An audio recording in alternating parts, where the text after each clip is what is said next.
असद, आज आप अपने व्यूवर्स को क्या बताएंगे? कौन से टॉपिक पे वीडियो बनाएंगे आप? आज हम आपके लिए जो टॉपिक लेके आए हैं थोड़ा सा इंटरेस्टिंग भी है, मज़ेदार है। ज़रा करीब करीब आ जाएं, टीवी के ज़रा करीब करीब आ जाएं। इसमें बहुत सारे लोग जेब में पैसे लेके बैठे हैं। किसी के पास 5 लाख है, किसी के पास 7 लाख है, मेजोरिटी के पास यही अमाउंट ही है। हमने जो कैलकुलेशन की उसके मुताबिक 5-7 लाख रुपया जो रेंज है वो मेजोरिटी के पास है, क्योंकि एवरेज जो कार्स हैं वो ज़्यादा यही नज़र आ रही हैं। तो इसकी वजह से हम यही वीडियो लेके आए हैं आपके पास कि 5 से 7 लाख का अगर आपके पास बजट है तो आपने कौन सी उसमें गाड़ी लेनी है, कौन सी उसमें बेस्ट गाड़ी है जो आपको लेनी चाहिए।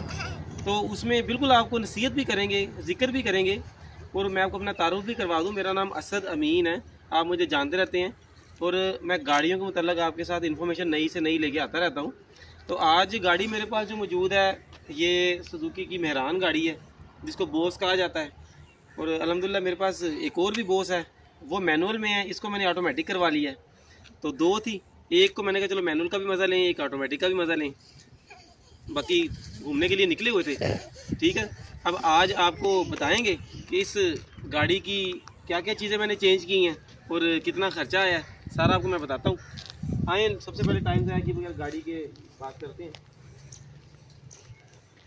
इसकी जो रजिस्ट्रेशन है वो तो मुल्तान की है, लेकिन अब तो वैसे ओवरऑल पंजाब नंबर चलता है। तो नंबर का जो इशू पहले होता था कि जी लाहौर नंबर का ज़्यादा प्रेफरेबल है, वो चीज़ अब ख़त्म हो गई है।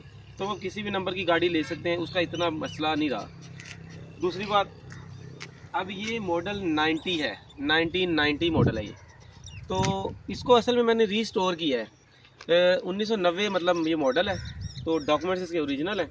मैंने इसको रीस्टोर इस तरीके से किया, इसका इंजन अपना जो है ना वो बिल्कुल डेड हो चुका था। अगर मैं उसको अच्छे तरीके से ओवरहाल करता ना तो मेरा 50 से 60 हज़ार रुपये एक्सपेंस आ रहा था, 50 से 60 हज़ार। तो उसमें मसला यही था कि क्योंकि वो इंजन पिछली दहाई के हैं, पिछली जनरेशन के हैं, उनमें बहुत सारी चीज़ें हैं जिनमें एक तो कंप्यूटर नहीं होता, उसके अलावा कार्बोरेटर अब नहीं आता, अब तो थ्रोटल आता है। EFI इंजन आ गए हैं जिनकी स्टार्टिंग अच्छी है, इन पे AC अच्छा नहीं चलता पुराने इंजनों पे। तो इस वजह से मैंने सोचा कि 50-60 में इसको रिस्टोर करूं या कोई बिल्ट इन इंजन जो है ना वो 660 सीसी इंस्टॉल कर दूं। तो फिर मैंने इसमें आल्टो जापानीज़ का इंजन इंस्टॉल किया है।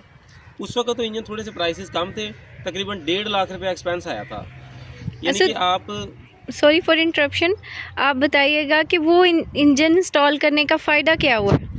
इंजन जब मैंने इसमें इंस्टॉल किया ना उसके तो मुझे कह लेंगे ऐसे लगता है जैसे मैं ना एक नई गाड़ी में बैठ गया हूँ। मतलब एक जैसे जान आ जाती है गाड़ी में। एक आम मेहरान से ये मेहरान नहीं लगती वो इस तरीके से। एक तो ये कि ट्रबल फ्री ऑटोमेटिक हो गई है, दूसरी बात फ्यूल एवरेज बहुत बढ़ गई है इसकी, तीसरी बात ड्राइव स्मूथ हो गई है। फ्यूल एवरेज राउंड अबाउट कितनी होगी? ये आपके पाँव पे डिपेंड करता है कि अगर आप इसको हल्के पैडल से चलाते हैं ना, क्योंकि ये इंजन बड़े होते हैं, गेयर इनका बड़ा है, इनकी पिक अच्छी है, ड्राइव स्मूथ है। अगर आप हल्के पैडल से चलाते हैं ना तो इसको विद इन सिटी आप 15 से प्लस ले सकते हैं। इसी के साथ 15 से अप रहती है, 15 से 18 तक आप कर लें, 15 कम से कम है। ये तो अच्छी है फिर। क्योंकि मेहरान मेरे पास जब मैनुअल थी ना तो वो मुझे तकरीबन 12 मिलती थी, लेकिन 12 में भी उसकी जो कंप्रोमाइज़ मुझे करना पड़ता था ना वो ये था कि स्टार्टिंग में प्रॉब्लम करती थी अक्सर ही। उसके अलावा इंजन की वाइब्रेशन, बॉडी की वाइब्रेशन बहुत ज़्यादा थी। तो लेकिन इस इंजन में कोई रेस नहीं देनी पड़ती, खुद ही अपने आप को मतलब अच्छे तरीके से स्मूथ करता है। इसमें ECU कंप्यूटर लगा होता है, तो ना सर्दी ना गर्मी इसमें मसला नहीं आता। और काफ़ी AC की भी इसमें कूलिंग बहुत अच्छी होती है, और ये अपने आप को मतलब अप डाउन खुद करता है। मैं आपको इंजन की इसकी पिक्चर भी दिखाता हूँ।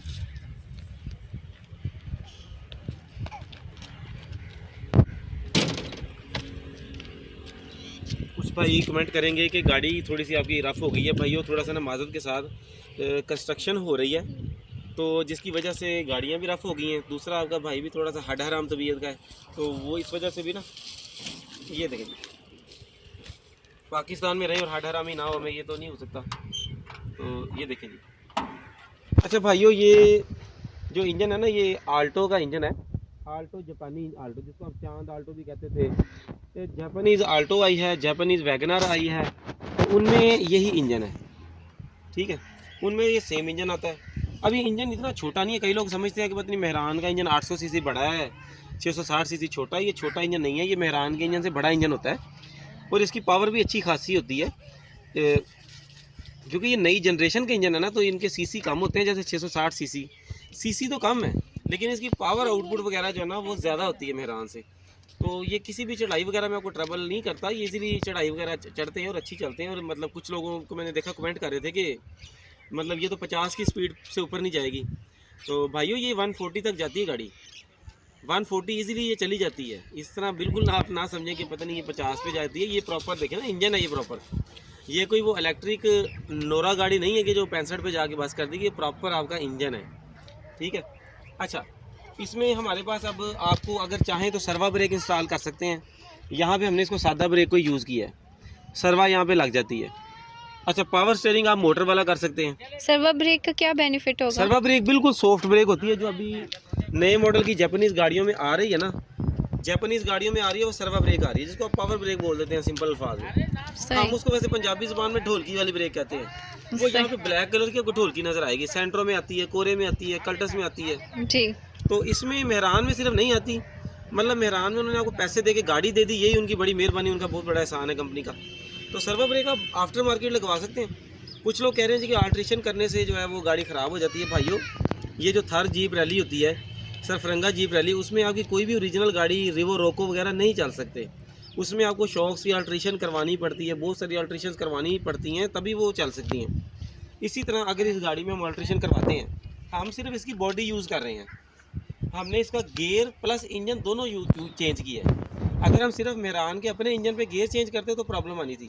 हमने गियर और इंजन दोनों को यूज़ किया है, गियर, इंजन, बॉक्स, कंप्यूटर, सारा कुछ एक टाइम में इकट्ठा चेंज हुआ है, जिसकी वजह से गाड़ी की सिर्फ बॉडी मेहरान वाली है, बाकी meter, computer, engine, gear, brake कुछ भी आपका मेहरान वाला नहीं होता, जिसकी वजह से रोड पे इतनी तंग करती है। रोड पे इसने तब तंग करना है जब आपका इंजन जो है ना किसी अनाड़ी बंदे ने रखा हो, इसकी प्रॉपर लेवलिंग करके रखना होता है, साइडों से इसके प्रॉपर जगह होनी चाहिए, बॉडी के साथ टच ना हो, वाइब्रेशन ना हो, उसके बाद खुला खुला इंजन होना चाहिए ताकि गाड़ी को ठंडी कूलिंग भी ये कर सके। तो ये इसमें प्रॉब्लम होते हैं, ठीक है जी। और क्या बताऊँ आपको जी, और क्या पूछना चाहेंगे? जो आपका दिल करता है बताएं। गाड़ी में तो मैं इतना अच्छा फील करता हूँ, बताते हैं कि मैं सुबह से लेकर रात तक, शाम तक जितना मर्जी बोलता रहूँगा, गाड़ी के मामला से मैं थकूंगा नहीं। ये मेरा फेवरेट टॉपिक है, ठीक है। चलें फिर आप आपको गाड़ी की सीट्स के बारे में बताएं। चलिए बिल्कुल बताते हैं। ये देखिए जी भाइयों, बात सुने जी। अच्छा, सीट के मामले में थोड़ा सा यार आप लोग एहतियात किया करें, लेदर सीट ना यूज़ करें। ये अब लेदर सीट में करवा तो बैठा हूँ ना, बस वो दोस्त की बातों में आगे फैब्रिक अगर ये होता ना तो कमर पीछे से आपकी सही रहती थी। अब इनमें एसी भी चलता हो ना तो भी आपको पसीने ही आते हैं, क्योंकि ये वो है पीछे से लेदर, तो रैक्सिन टाइप। तो ये तो लेदर जो है ये लॉन्ग टर्म नहीं होगा?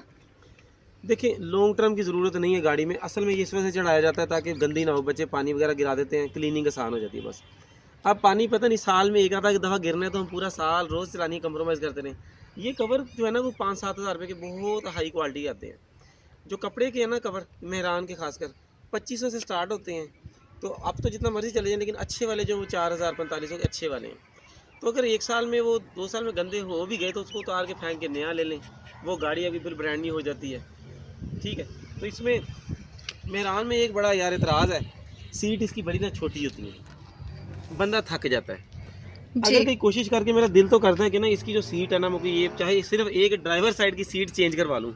मेरे पास एक और भी गाड़ी है, तो उसमें मैंने ना वो चेंज करवाई है। उसमें मैंने बड़ी गाड़ी की ना शराड की सीटें लगवाई हैं खैबर में, उसमें मुझे बड़ा कंफर्टेबल हूँ मैं। ये देखिए ना, इसमें शोल्डर मेरे ना वो बाहर आ जाते हैं वो ना। अच्छा, दूसरी एक और इसमें मुझे ना बुरी लगती है चीज़ मेहरान में कि ये सीट मैंने फुल पीछे कर ली है ना, तो फिर भी ना घुटने वगैरह आपके ना लग रहे होते हैं। इधर से कैमरा करें अगर आप, ये देखिए सीट इस टाइम फुल पीछे है, लेकिन अगर हम वो कोई भी खैबर या कोरे या कोई भी और गाड़ी में आराम के अलावा हम सीट पीछे करते हैं ना एक दफ़ा, तो यकीन माने कि 6-6.5 फीट का बंदा जो है ना वो ऐसे खुला डुला होकर बैठता है। इसमें जो है ना मैं भी पूरा ही हूँ बस। इसके अलावा हमने इसमें एक अच्छा काम ये किया है, इसके शीशे जो है हमने बड़े लगा लिए हैं। देखिए, इधर से दिखाएं, इधर से दिखाएं, इस तरह से। इसके जो साइड मिरर्स हैं ये बड़े अच्छे यूज़ कर लिए हमने, बड़े हैं ये। दूसरा एक और मैं आपको चीज़ बता दूं, ये इसका जी गियर लीवर है, ये ना विड्स का मैंने यूज़ किया है। इसके साथ ना प्रॉपर कंसोल लगता है यहाँ पे, कंसोल भी आपको मार्केट से ढूंढना पड़ेगा। असल में मैंने कंसोल इस वजह से नहीं लगाया, मैं आपको दिखा देता हूँ उस तरफ से बैठ के।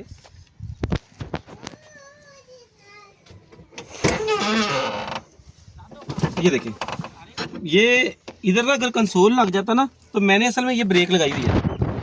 स्टूडेंट्स को सिखाने के लिए हमने ये गाड़ी प्रिपेयर की है ना, तो ये देखिए ये ब्रेक है हमारी, ये दबा रहे हैं हम, ये यहाँ से ब्रेक लगती है, ये इस वजह से है। बाकी भाई गाड़ी इसको डेली हम साफ़ करते हैं, सुबह डेली साफ़ होती है, शाम को दोबारा इसी हालत में हो जाती है।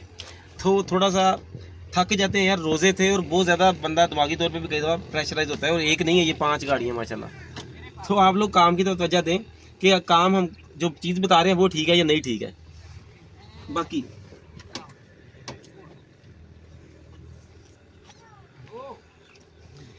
एज यूजुअल इसके पीछे जो है वो कमानियाँ ही हैं, कमानी है, आगे शौक है, ठीक है। अब जो कमानी है वो तो आपको मतलब झटका वगैरह लगाती है। बाकी टायर जो है मैंने इसमें 2 तरह के आते हैं, गर्मियों के अलग होते हैं, सर्दियों के अलग होते हैं।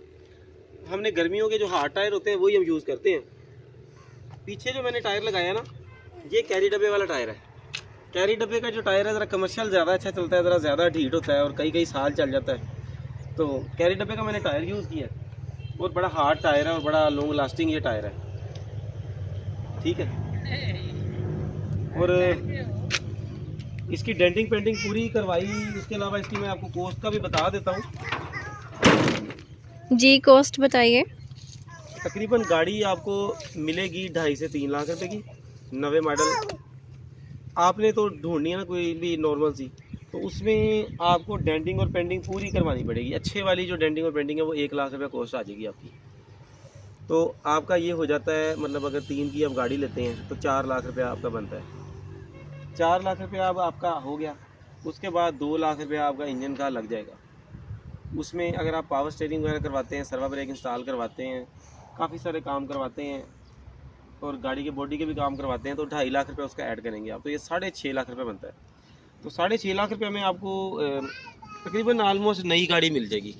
6.5 में ना तकरीबन आपको अंदर से बाहर से कंडीशन वाइज साफ़ सुथरी, नीट एंड क्लीन और चलने में अच्छी, और विद एसी जो है ना आपको तकरीबन 6.5 में, मतलब पावर स्टीयरिंग और नई बैटरी के साथ 6.5 इनफ है। तो इससे इंशाल्लाह ताला ऊपर नहीं जाएगी, ये लास्ट है। अगर आप इसको सस्ते में करेंगे तो तकरीबन ये 5.5 से नीचे नहीं आप तैयार कर सकते जी, 5.5 से नीचे नहीं कर सकते। 6.5 का माइंड में रखें। लेकिन इसमें ये है वैसे कि अगर आप 6.5 के बजट में कोई गाड़ी तलाश करते हैं ना खुद, तो 6.5 की रेंज में मेरा नहीं ख्याल कि आपको EFI इंजन के अंदर ना 660 सीसी इंजन के अंदर कोई साफ़ और तगड़ी गाड़ी मिलेगी जो लुक वाइज बाहर अंदर से साफ़ हो। तो 6.5 में अगर और अदर ऑप्शंस की बात की जाए ना तो कोई भी नहीं है। सिर्फ एक आल्टो जो पाकिस्तानी पुरानी आती थी ना, या फिर कोरे है, आप उसको मैनुअल लेके ऑटो करवा सकते हैं। अगर आप मैनुअल कोरे लेते हैं ना, तकरीबन वो स्टार्टिंग जो कोरे की प्राइस है ना वो तकरीबन 5 लाख से स्टार्ट हो जाती है। तो उसको अगर आप इंजन तो चेंज नहीं होता उसका, सिर्फ उसकी गियर चेंज होता है, गियर उसका चेंज करें आप तो तकरीबन 6 लाख। बाकी पावर स्टीयरिंग, गाड़ी के काम, बॉडी के काम, पेंट के काम, तो वो उसको आपको तकरीबन 7-7.5 लाख की पड़ती है। तो वो ज़्यादा महंगी पड़ जाती है। और कोई चीज़ पूछनी है आपने तो बताएं। नहीं, अब वाइंड अप करें आप। चले, मेरा ख्याल है काफ़ी है, बातें तो ख़त्म नहीं होनी। आप लोग, मेरा ख्याल है कि बाकी भी सारी वीडियोस देखा करें, स्किप ना किया करें। कोई हमें जो है ना आप लाइक वगैरह भी किया करें वीडियो को। यार आप लोग की एक छोटी सी जो है ना वो हौसला अफजाई की वजह से हमें काफ़ी बूस्ट मिलता है, और मेरी जितनी वीडियोस हैं आपने बहुत लाइक की है। ठीक है दोस्तों, अपना बहुत सारा ख्याल रखें, दुआओं में याद रखें। कोई गलती होता है तो माफ़ कर दिया करें, इग्नोर कर दिया करें, बुरे कमेंट ना किया करें, एक दूसरे को सपोर्ट किया करें। Thank you so much. Allah हाफिज़।